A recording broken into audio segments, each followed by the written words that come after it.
Olá, vamos conversar hoje sobre o ISS, Imposto sobre Serviços de Qualquer Natureza.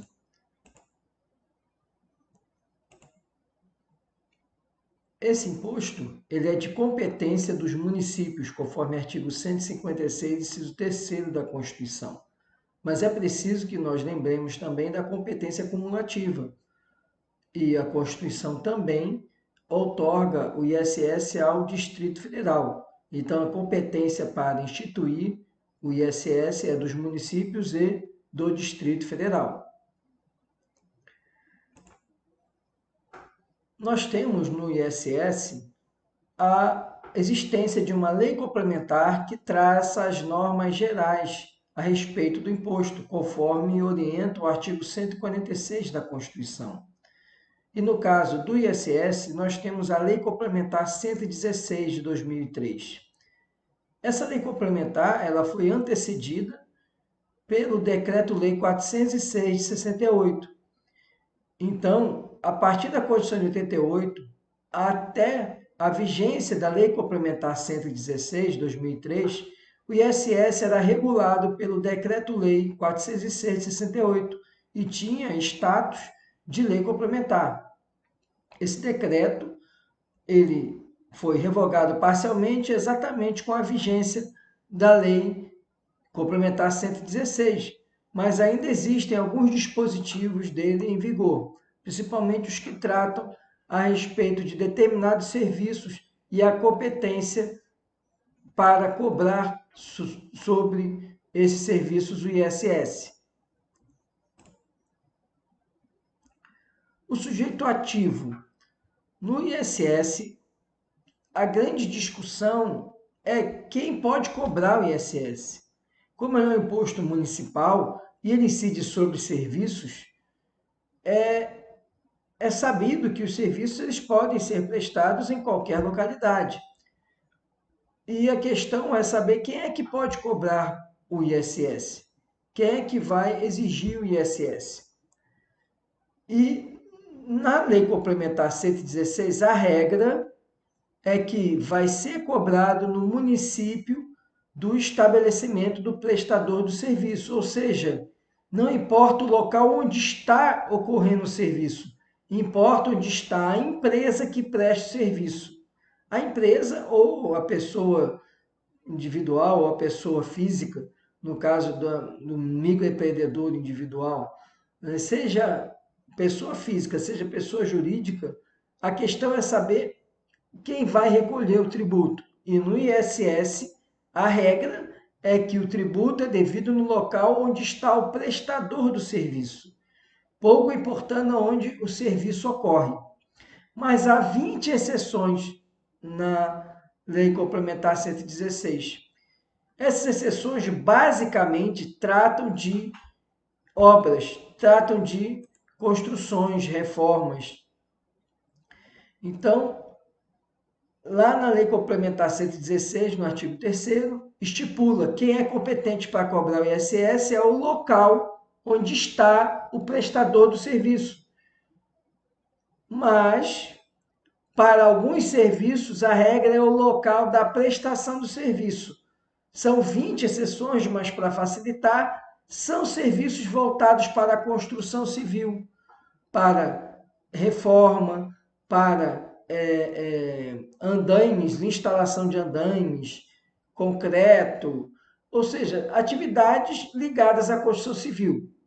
Então, atividades ligadas à construção civil é importante que você leia as exceções que estão lá no artigo 3º, mas, resumidamente, aquelas exceções se referem a atividades de construção civil. Lá também tem jardinagem, né, que se você for pensar também está relacionada à área de construção, né, porque você tem ali, faz uma casa, precisa da jardinagem, então vai cair também nessa regra que eu estou colocando para vocês, que é uma regra da exceção, apenas para facilitar a memorização. Então, quem é competente para cobrar o ISS, a regra é que é o local onde está o prestador do serviço. A Lei Complementar 116 traz exceções Essas exceções a essa regra é que o ISS é cobrado no local onde o serviço ocorre, pouco importante onde está o prestador do serviço. E essas exceções basicamente tratam de construção civil e de serviços, atividades que estejam relacionadas à construção civil. A Lei Complementar 116 também ela regula vários aspectos do ISS, mas não regulava a questão da isenção heterônoma. Lembram que lá no artigo 156 da Constituição existe a previsão de isenção heterônoma. Diz que lei complementar da União poderá regular as isenções de ISS nas exportações. Até 2016 não havia essa regulamentação. Ela veio com a Lei Complementar 157, que alterou a Lei Complementar 116 e passou a prever a isenção de ISS nas exportações. O sujeito passivo, quem é que deve pagar o ISS? Quem deve pagar é quem presta o serviço, é o prestador do serviço que está lá mencionado, estipulado na Lei Complementar 116 e seu artigo 5º. E o fato gerador? O fato gerador do ISS é a prestação de um serviço, mas não é qualquer serviço. É necessário que o serviço esteja listado na lista geral de serviços, que é a lista prevista em anexo à Lei Complementar 116. Então, a Lei Complementar 116 ela elenca todos os serviços que podem ser passíveis de tributação do ISS. O que vai acontecer? O município, quando fizer sua lei do ISS, ele tem que observar a lista que está na Lei Complementar 116. Ele precisa tributar todos aqueles serviços? Não, ele pode entender por não tributar, por não incluir na lei do ISS municipal determinados serviços. Mas ele não pode incluir serviços que não estão na lista da Lei Complementar 116, porque senão ele estaria criando um fato gerador que não está previsto na Lei Complementar. Mais uma vez, lista geral de serviços são os serviços que podem ser tributados pelo ISS. Esses serviços estão elencados na lista geral de serviços da Lei Complementar 116. O município, quando faz sua lei específica, instituindo o ISS no município, ele tem que observar essa lista. Ou seja, ele só pode tributar aquilo que está na lista. Ele é obrigado a colocar na sua lei todos os serviços da lista?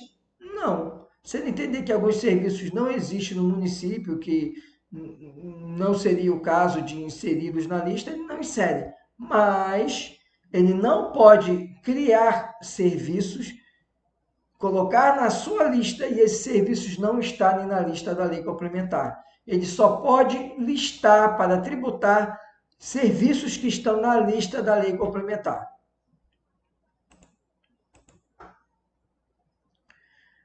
O ISS ele tem a característica de ser um imposto residual.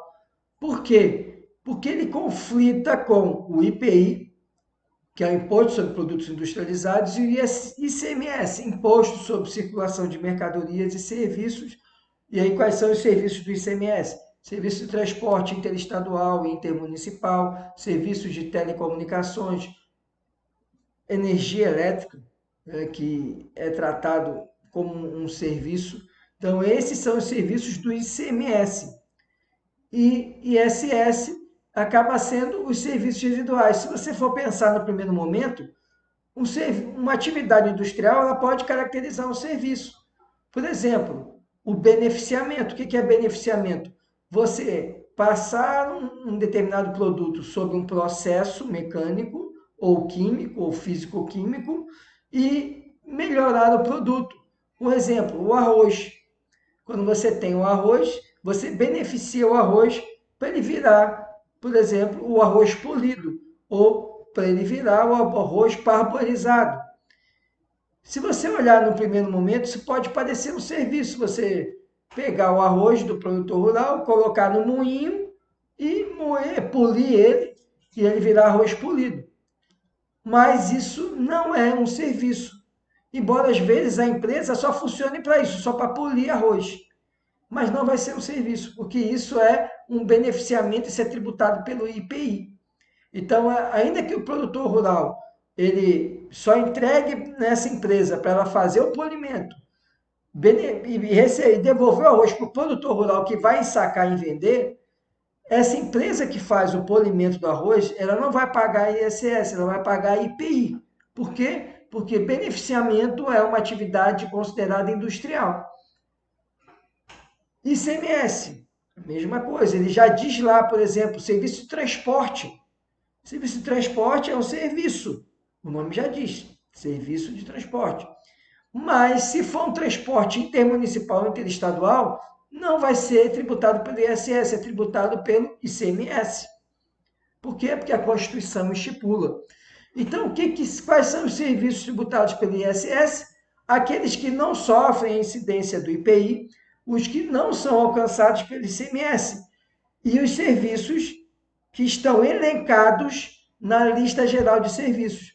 Por isso que o ISS é considerado um imposto residual, porque atividades industriais que estão lá no artigo 46 do Código Tributário, elas não podem ser categorizadas como serviço.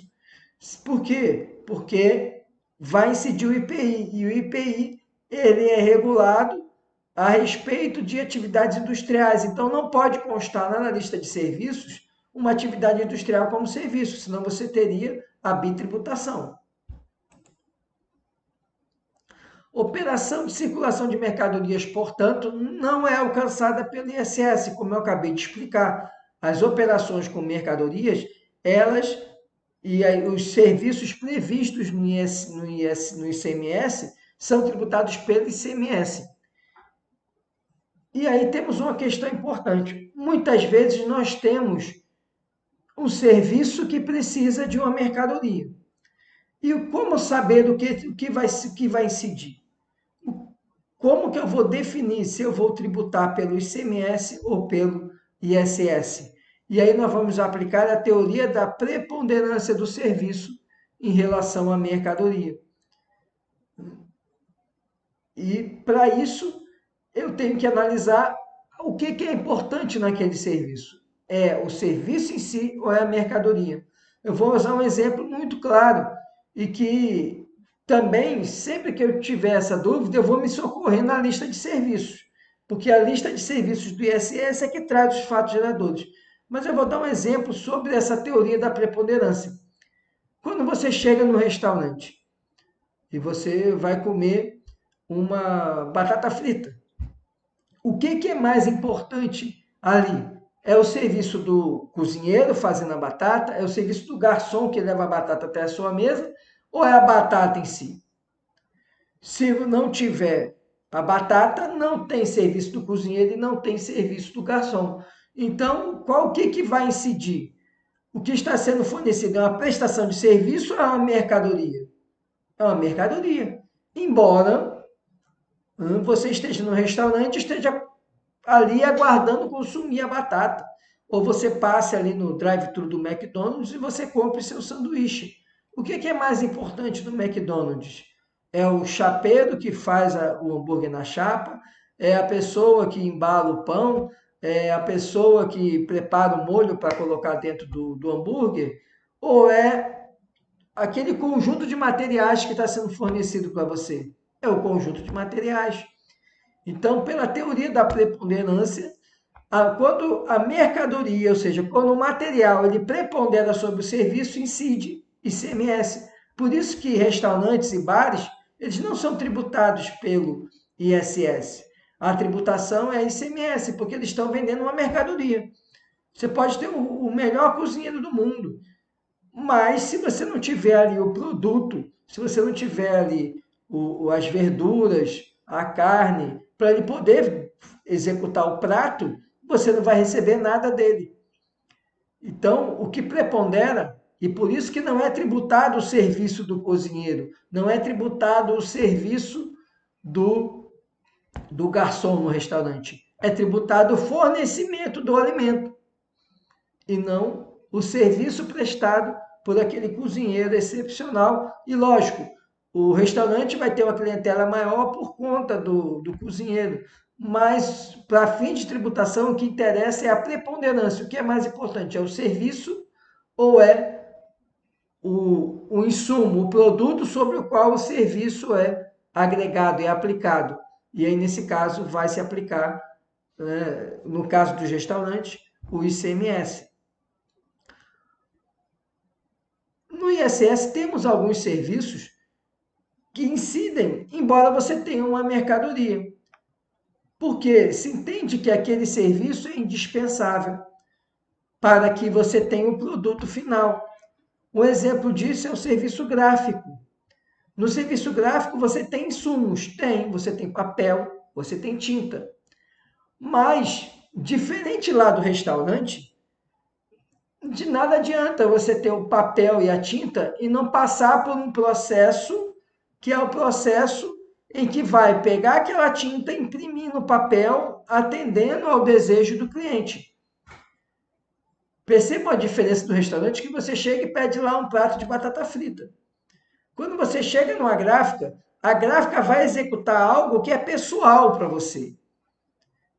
Ele não vai fazer para você um serviço que vai entregar algo para você formatado, algo para você pronto. Ele vai ter que adequar aquela atividade dele ao seu desejo. Então, quando você pede um cartão, para fazer um cartão, por exemplo, um cartão profissional, esse cartão ele tem que ser feito com seus dados, com aquilo que você quer que apresente de logomarca, de layout, de cor de papel, de cor de tinta, de gramatura de papel. Então, nesse caso, apesar de você ter o fornecimento do papel, não há dúvida de que aí vai incidir o ISS. Por quê? Porque o serviço, primeiro, o serviço gráfico está na lista geral de serviços, e segundo, o serviço ele prepondera sobre o material. Uma coisa é o papel e a tinta e o resultado final. E para chegar no resultado final, o serviço aplicado ao material, ele é sempre diferenciado, ele não é padronizado.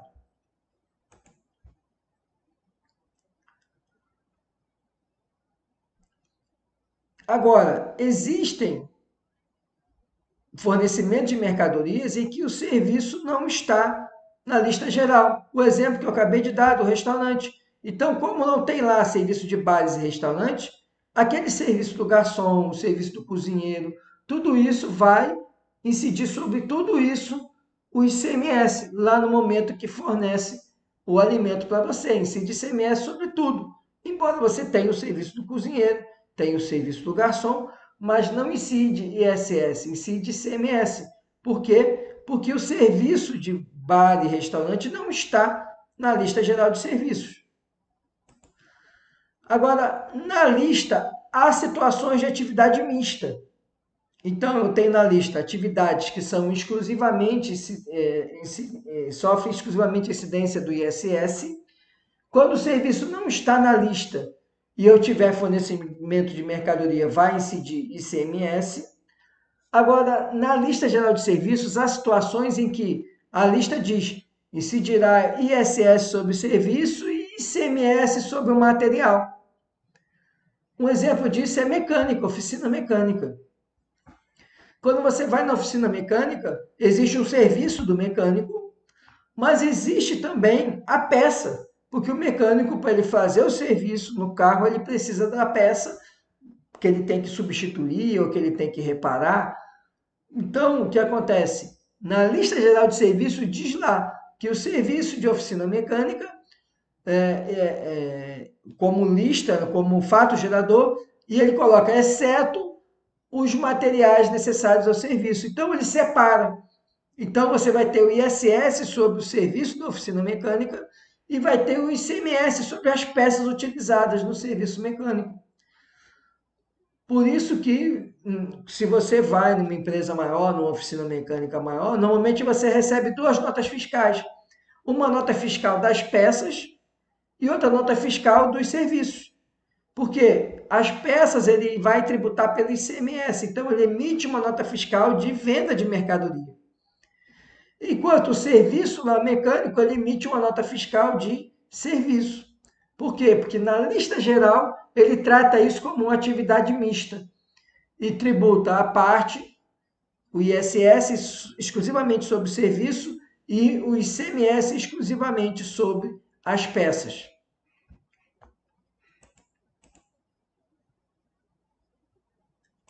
E mais uma vez, como eu comentei antes, o serviço, conceito de serviço é aquele que está na lista geral de serviços. O que vai ser serviço, então, para a incidência do ISS? Aquilo que a Lei Complementar 116 estipulou como serviço. Aquilo que lá está elencado como serviço passível de tributação do ISS. Alguma jurisprudência agora interessante sobre o ISS. A súmula vinculante 31 diz que é inconstitucional a incidência do ISS sobre operações de locação de bens móveis. Por que o Supremo entendeu assim? Porque não está previsto como fato gerador do ISS. E também porque entendeu o Supremo que locação não é um serviço. Entendeu que a natureza jurídica da obrigação é uma obrigação de dar, de entregar coisa certa. E no contrato de locação, o locador entrega uma coisa certa e o locatário restitui depois, ao término do prazo do contrato. Então, entendeu o Supremo que a natureza jurídica da locação não é de prestar um serviço, e sim um negócio jurídico de dar e restituir, uma relação sinalagmática, em que há a obrigação de uma parte e a obrigação da outra. Uma parte a obrigação de dar, de emprestar coisa certa, e outra obrigação de restituir.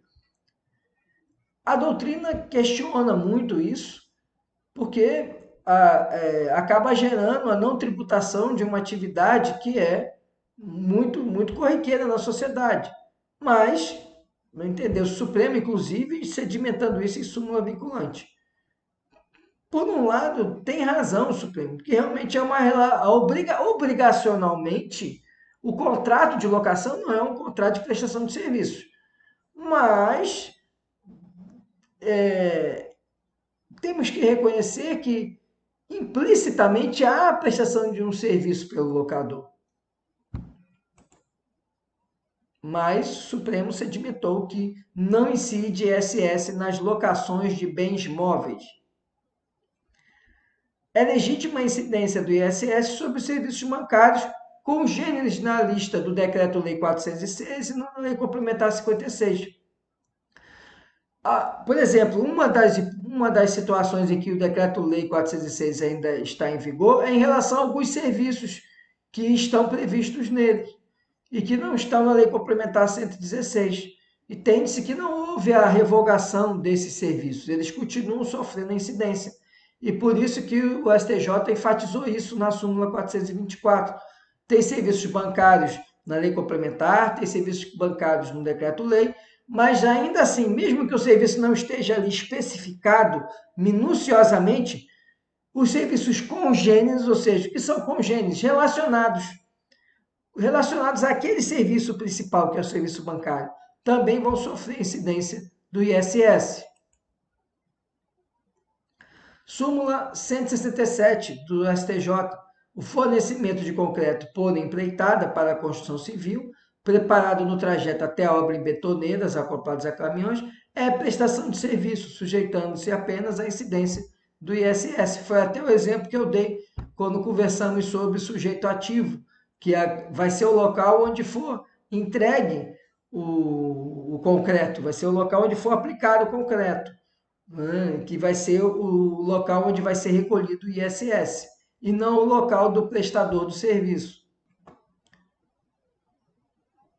Temos aqui agora a súmula 156 do STJ, que trata exatamente de um exemplo que eu usei agora há pouco, que é a prestação de serviço de composição gráfica personalizada e sob encomenda, ainda que envolva fornecimento de mercadorias, está sujeita apenas ao ISS.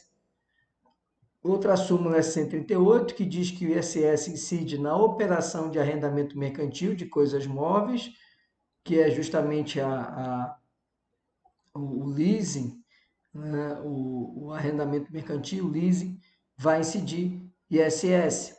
E a base de cálculo, importante lembrar que a base de cálculo no ISS é o preço do serviço. E aí eu chamei a atenção agora justamente por conta da súmula 274, que diz que o ISS incide sobre o valor dos serviços de assistência médica, incluindo-se neles as refeições, os medicamentos e as diárias hospitalares. Por quê? Porque lá na lista geral de serviços fala de serviço médico hospitalar e não diz exceto material utilizado, exceto insumos utilizados. Diz serviço médico hospitalar, então incide sobre tudo. Súmula 524. Em relação à base de cálculo, o ISS incide apenas sobre a taxa de agenciamento quando o serviço prestado por sociedade de trabalho temporário for de intermediação, devendo, entretanto, englobar também os valores de salários, encargos sociais, trabalhadores por elas contratados, na hipótese de fornecimento de mão de obra. Aqui ele está tratando dessas empresas de intermediação de mão de obra e diz que vai incidir sobre a taxa de agenciamento, considerando no valor dessa taxa o valor também de salários, quando encargos sociais, né, no caso de fornecimento de mão de obra. A alíquota do ISS, ela pode ser uma alíquota fixa ou uma alíquota proporcional, vai depender da lei do município. Então, ela pode utilizar, conforme for aumentando o valor do serviço, uma alíquota maior, pode sim. Basicamente, a nossa legislação estipula uma faixa de alíquota. Então, a Lei Complementar 116, ela estipulava uma alíquota máxima, 5%. E a alíquota mínima, onde ficava? Ela ficava regulada lá no artigo 88 do ADCT, Atos das Disposições Constitucionais Transitórias. E por que eu falo ficava? Porque a partir de 2016, a Lei Complementar 157 alterou a Lei Complementar 116 e passou a prever a alíquota mínima, que ficou 2%. Ficou a mesma coisa que estava no artigo 88 do ADCT, 2%. Mas antes não havia essa regulação na Lei Complementar 116. Então, ficava a alíquota mínima do artigo 88 do ADCT e a alíquota máxima da Lei Complementar 116. Com a Lei Complementar 157 e alterando a Lei Complementar 116, a Lei Geral do ISS passou a trazer a alíquota mínima e a alíquota máxima. O município ele vai escolher, ele pode utilizar, inclusive, alíquotas diferentes para serviços diferentes, e muitas vezes faz isso. O que a Lei Geral de ISS traz é fixar a alíquota mínima, que é 2%, e a alíquota máxima, que é 5%.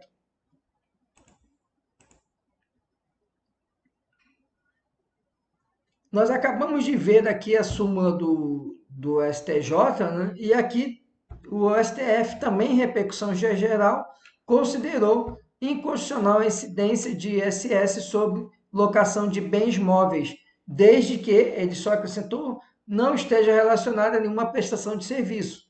Se tiver relacionada à prestação de serviço, aí vai incidir sobre a prestação de serviço, mas a locação de bens móveis por si só não pode haver incidência do ISS.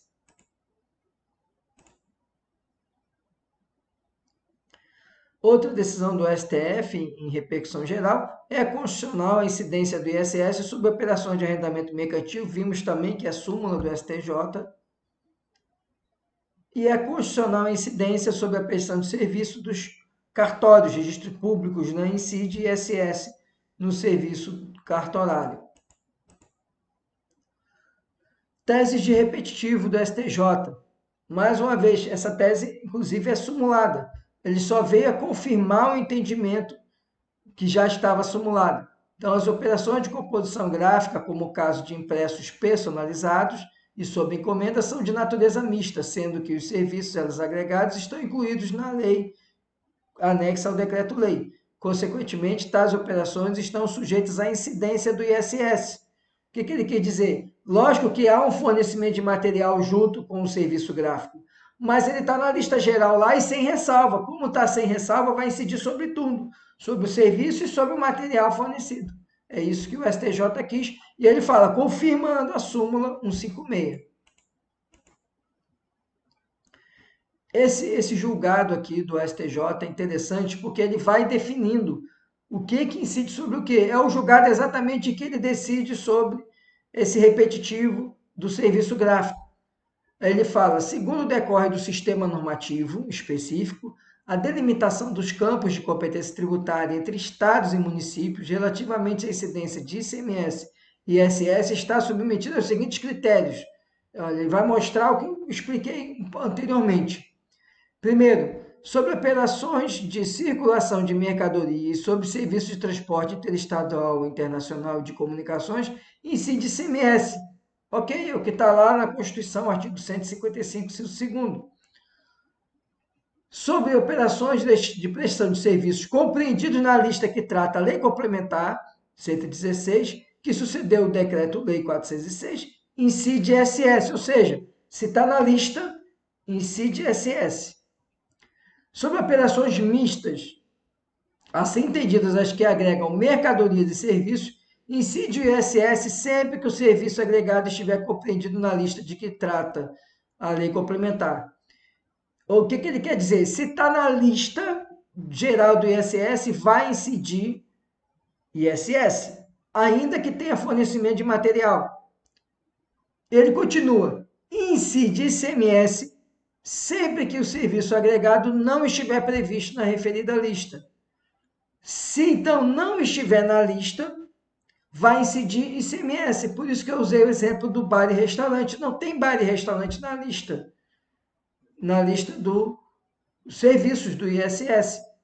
Então, o que acontece? Quando eu tenho lá a confecção de um alimento, de um prato, ainda que seja um prato mais elaborado, mais sofisticado, vai incidir ICMS, porque o serviço do cozinheiro não está na lista geral de serviços. E aqui a continuação do acórdão, apenas falando do serviço de composição gráfica que a gente acabou de ler agora. Outra tese do STJ, no caso de construção civil, antes ou depois da lei complementar, o imposto devido no local da construção. O que ele está querendo dizer? Lá no Decreto-Lei 406, na construção civil já era o local da prestação de serviço. Agora, na lei complementar 116, vai continuar sendo o local da prestação de serviço. Por quê? Porque a lei excepcionou a regra geral. Regra geral é o quê? É o local onde está o prestador do serviço, e não o local onde o serviço é prestado.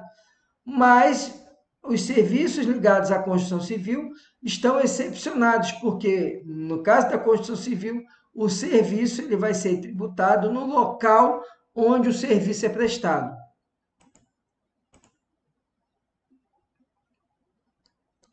O último repetitivo aqui do STJ, a listagem de serviços que constitui fatos geradores do ISS, comporta a interpretação extensiva, por isso que se fala em serviços congêneres. Porque se lá estiver, por exemplo, jardinagem, a jardinagem engloba uma série de subserviços, vai desde o indivíduo plantar a grama, até o indivíduo tratar a grama, até fazer a poda de árvores, tudo isso está ligado à jardinagem. Porque lá não tem o serviço de poda, então não vai incidir ISS? Não, porque o serviço de poda de uma árvore ele é um serviço congênere à jardinagem, é inerente à jardinagem. É um, entre aspas, subserviço. Então, o STJ veio a confirmar algo que já era bastante consolidado. É que a existência de serviços congêneres ao serviço do Estado faz com que incida ISS sobre esse serviço congênere, apesar de ele não estar descrito literalmente na lista geral de serviços. E esse era o nosso conteúdo que tínhamos para estudar sobre ISS. Muito obrigado pela atenção e até a próxima aula. Contem comigo.